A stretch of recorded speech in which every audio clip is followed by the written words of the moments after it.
Hey, what's up guys? This is Brent Venture here. In today's vlog, we're going to be talking about my homemade Halloween costume that I've been working on for many months, and I finally finished it a few weeks ago. You guys have been asking me when am I going to make a video about how I made the costume. Well, you're in luck. Today is the day that you're getting that video. This video is going to cover all the tips and tricks on how I painted and weathered my costume. We're going to start off with the boots and go through the pants, the shirt, the jacket, and the mask. These are all the materials that I used to make my scarecrow costume. We got some burlap, some fabric glue, twine, powders, natural hemp cord, straw, diorama effects stick mud paint, a shoe polishing brush, charred ash powder, tacky glue, paint, market black fabric paint, brushes, needles, yarn, a pair of scissors, E6000, some pieces of sampled leather. Not to mention, I will include links down below in the description on where you could find these exact same items. So to kick off this costume, we're going to be going over the boots first. These boots were purchased off of eBay.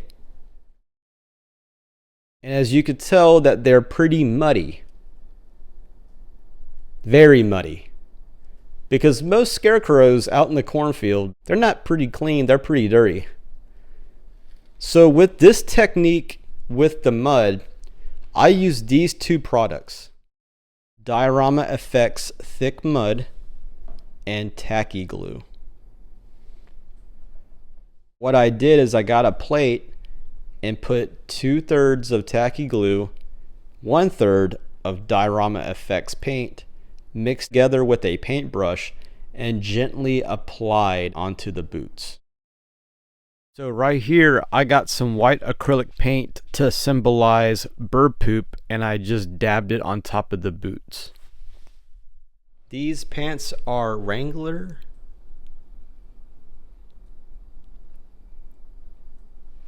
And I put down burlap as well as some of the straw. And I went back with that thick mud and I put it on top of the burlap. It dries really well. As well, I put some right here to give it a muddy weathering effect. Now with the straw, what I did is that I just got a little bit of it, tied a knot at the very end, cut a little opening inside the pants, and I just gradually stuck it in there with some fabric glue, and I gave it a little press, and it gives that effect of the straw coming out of the pants. Got some more mud right here.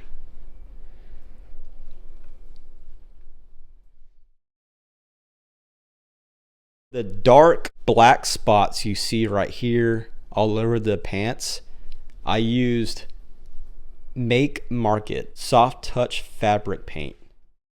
Flip it on over. It's got a little bit of mud right there. I mean, guys, it dries so well. And right here I added some twine and I glued burlap at the very end of it. Made it extra distressed, look very knotted up and weathered. Same for the other side. The other side has got the same thing. I glued it in about 2.5 inches into the pants. I got the brush and I scraped all along the edges and parts of the pants to give it a torn look. Right here I added some leather right there. Add a little bit of acrylic paint to give it a real nice dirty look. Here is the shirt. I went with a flannel shirt I purchased off of eBay. It's field shirt made by Pendleton. Again, with the shirt, I got the straw. I tied a knot at the very end. I cut a little hair through the shirt under the burlap, and I glued that into place. Added some more burlap to the collar. I'm very happy on the way it turned out.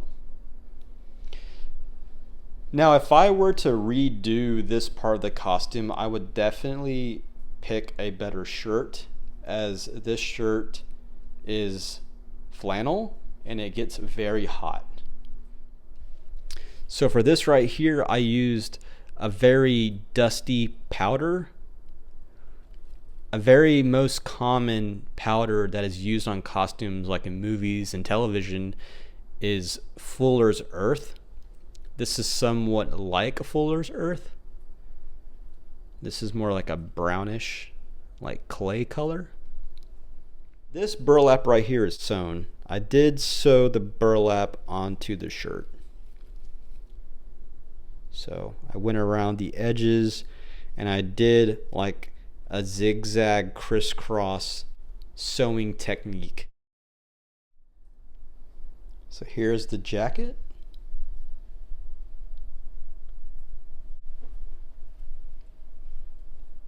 The jacket also has that mud texture.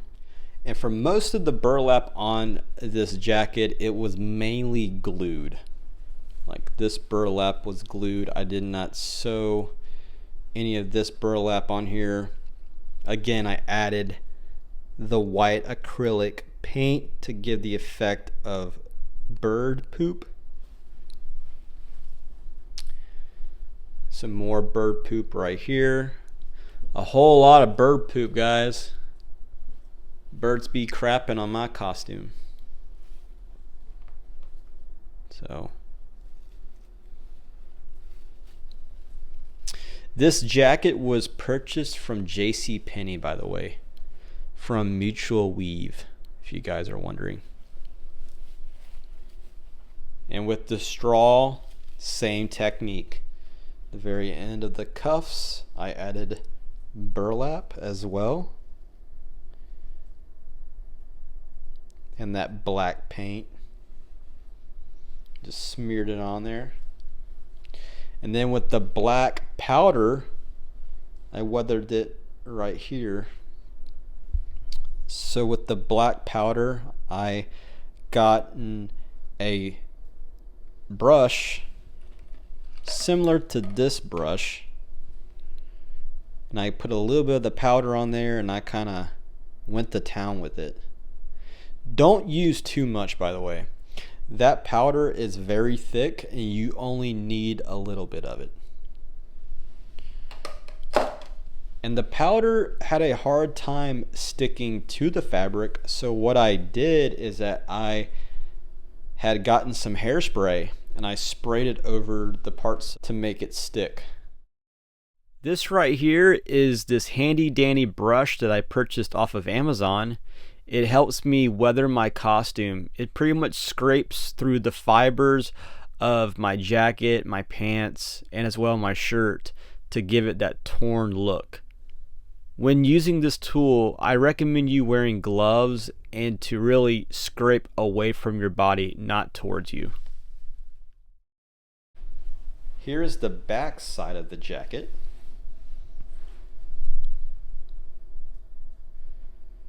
Lots of straw,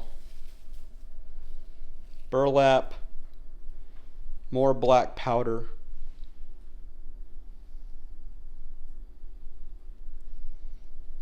more burlap again, and straw. So with these straps I purchased from Amazon, all I did was just get some mud paint and touch it up a little bit to make it look more dirtier. This is my scythe that I purchased off of eBay. It fits really well with my costume, but not only that, it's very lightweight and it's also safe to use around other people. Here are the gloves. With these gloves, they're known as clacker gloves, and I added these metal fasteners at each of the fingertips, including the thumb, to give it a clacking sound. And at the palm right here, I added a devil tail. These are used for skateboards. It's what makes the sparks. And what you would do is that you would get this and rub it against a rough surface like concrete to make the sparks. Slid one glove on.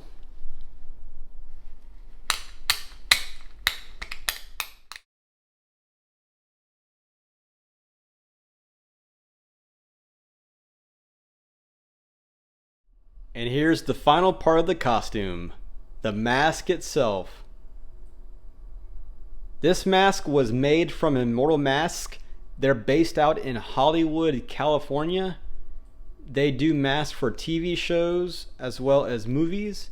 And check out these teeth. These are acrylic, by the way. They individually made each tooth from acrylic. They sanded it down, painted it, everything. Look at the paint job on this mask. Here's the silicone that is underneath. It's very nice silicone, very high grade silicone. I mean, it's crazy how they got that texture on this mask. Like, it looks like burlap, but it's not. It's silicone. It's crazy.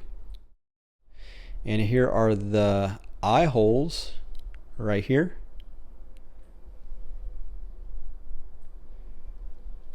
Check that out. Wow. Amazing. You can go check out all their masks. They have so many. And this mask was made to order. It took about 10 weeks to get this mask done. Also ordered the hat. And here's the hat. The hat is very nice. It's got some sand glued on there. Has the straw going around the back side of the mask. And then we have a little bit of rope. It's very well made, very pointy. And you could actually do a lot with this hat. You could fold it any kind of way and it'll just stay there. And the coolest thing about this mask is that not only did I add the hat, but I also added this. I added lights. You guys can see a little bit of light right here, but once the mask is on, it blocks out that light. They do such a great job. Thank you, Immortal Mask. You guys rock. Be sure to like this video as well as subscribe to our channel. We would really appreciate it. Hopefully these tips and tricks can help you make your own costume. And with that being said, I am Brent Venture, and we hope to see you on our next adventure. Take care, guys.